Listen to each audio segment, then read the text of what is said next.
एक वक्त था जब तालिबान दुनिया के नक्शे से मिट चुका था, लेकिन अब धीरे धीरे वो फिर से सक्रिय हो चुका है। और अब आलम यह है कि अफगानिस्तान के अलग अलग हिस्सों में तालिबान का वर्चस्व इतना बढ़ चुका है कि अफगानिस्तान में लोकतंत्र को कायम रखने का संकट पैदा होने लगा है। रिपोर्ट्स के मुताबिक अफगानिस्तान के कंधार को तालिबान ने चारों तरफ से घेर लिया है। दरअसल अफगानिस्तान में काबुल के बाद दूसरा सबसे बड़ा शहर कंधार ही है, जहां की आबादी करीब 62 लाख है। इस वक्त इस शहर के दर्जनों पुलिस पोस्ट चेक पॉइंट पर तालिबान का कब्जा है और अब अफगान आर्मी के सामने सबसे बड़ी चुनौती अपने इस ऐतिहासिक शहर को बचाने की है। वहीं उत्तर प्रदेश की राजधानी लखनऊ में प्रशासन द्वारा प्राइवेट अस्पतालों में बड़े स्तर पर छापेमारी की गई, जहां कई अस्पतालों की पोल खुल गई। इन प्राइवेट अस्पतालों में मनमानी और मानकों की अनदेखी कर लोगों की जिंदगी से खिलवाड़ किया जा रहा था।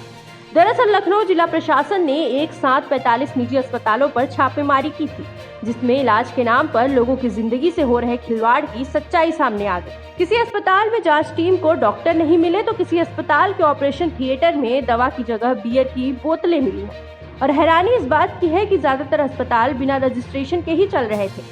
बड़े पैमाने पर मिली नियमों की अनदेखी और लापरवाही पर 29 अस्पतालों को नोटिस जारी किया गया है। उधर मुंबई पुलिस की क्राइम ब्रांच ने अभिनेत्री शिल्पा शेट्टी के पति और कारोबारी राज कुंद्रा को गिरफ्तार कर लिया है।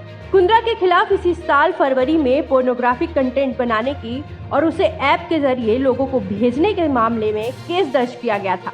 इसी मामले में उनकी गिरफ्तारी की गई है। ऐसे मामलों में अक्सर आरोपी के खिलाफ आईटी एक्ट और आईपीसी की धाराओं में मामला दर्ज किया जाता है।